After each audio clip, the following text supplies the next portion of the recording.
नमस्ते, म डाक्टर अनिश जोशी, म बाल मुटु रोग विशेषज्ञ धुलिखेल हस्पिटलमा कार्यरत छु र हामी कहाँ भर्खर देख्नु भएको नानी अहिले 2 महिनाको नानी धेरै गाह्रो भएर चाहिँ सास फेर्न गाह्रो भएर बच्चाको पिसाब पनि कम भएर र अनुहार खुट्टाहरू सुन्नेको कारणले ल्याइपुर्याएको थियो। यहाँ रोसी पारीबाट चाहिँ आइपुगेको थियो। मुटुको जाँच र एक्सरेहरू हेर्दाखेरि चाहिँ मुटुमा पुवाल देखियो र कुनै नलीहरू पनि साङ्गुरो पनि देखिएको थियो। मेरो हातमा एउटा मुटुको मोडल छ। यो नानीको समस्या देखाउनु पर्दा यहाँ हामीले भित्र हेर्दाखेरि चाहिँ मुटुमा भनेको यस्तो खण्डहरू हुन्छ। यस्तो खण्ड र यहाँ भल्भहरू बसेको हुन्छन्।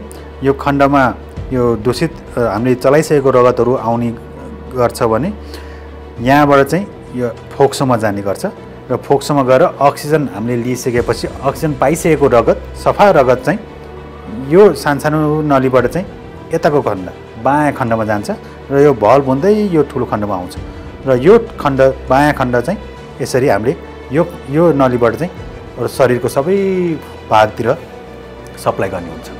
यो नानी भर्खर देखेको हाम्रो नानीको चाहिँ यो खण्डहरूको बिचमा भएको यो पर्दामा यहाँनिर कनेक्सन थियो, यहाँनिर पुवाल थियो ताकि यो दूषित रगत र यो सफा रगत अक्सिजन भएको र नभएको रगत मिसिने चान्स थियो र यहाँ पुवालको साथसाथै यो जुन नली फोक्सोमा जाने नली हो यो चाहिँ साङ्गुरो भएर चाहिँ बसेको थियो र यो कारणले गर्दा हामीले अरू थप औषधिहरूको सहायताले अलिकति उसको जुन मुटुको भारलाई अलिकति कम गऱ्यौँ र मुटुको फेलरबाट हामीले औषधिको सहायताले अलिकति उसलाई सजिलो बनाएका छौँ भने अहिले अब उसको जुन बनावटमा फरक छ, जन्मजात समस्या छ यो, त्यसको लागि अब अहिले अलिकति सजिलो भइसकेको भएपछि हामी अब अपरेसन गर्नेतिर व्यवस्था मिलाउँदैछौँ।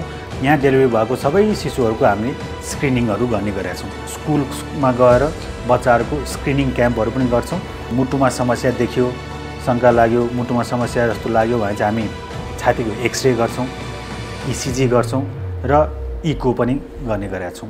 बच्चाहरूको मुटु रोगको सम्बन्धमा कुरा गर्दाखेरि मुटु रोग विभिन्न किसिमको हुन्छन्। विशेष गरी एउटा जन्मजात मुटुको समस्या भएर जन्मेका बच्चाहरू हुन्छन् भने अर्को चाहिँ पछि गएर यो अलिकति विकसित भइसकेपछि ठुलो भइसकेपछि मुटुमा समस्याहरू आउन सक्छन्।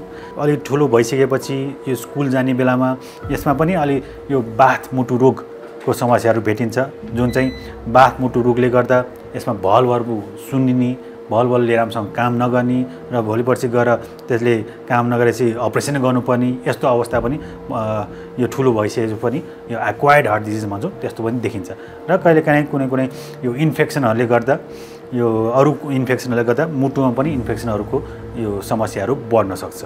हामीले गर्न सक्ने कुराहरू भनेको टाइममा यो डाक्टर साहबहरूको सल्लाह अनुसार फोलिक एसिड भने जस्तै अरू औषधि उपचार गर्नुपर्छ त्यो अनुसार उपचार गर्ने र कुनै इन्फेक्सनहरू छ भने गर्भावस्थामै उपचारहरू गर्ने र यो सुगर प्रेसरको जस्ता औषधिहरू नियमित सेवन गरेर कन्ट्रोलमा, थाइरोइडको औषधिहरू नियमित कन्ट्रोलमा खाएर चाहिँ औषधिहरू खाएर यो घाँटीहरू समस्या हुँदा, टन्सिल बढ्दाखेरि, इन्फेक्सन हुँदा यो स्ट्रेप्टोकोकस भन्ने एउटा कीटाणुले घाँटीमा समस्या ल्याउँदाखेरि, इन्फेक्सन गर्दाखेरि त्यसले गर्दा पछि राम्रोसँग उपचार गरिएन भने अनि त्यसले मुटुमा पनि असर गर्छ र मुटुको भल्भलाई यसले चाहिँ समस्या ल्याउँछ।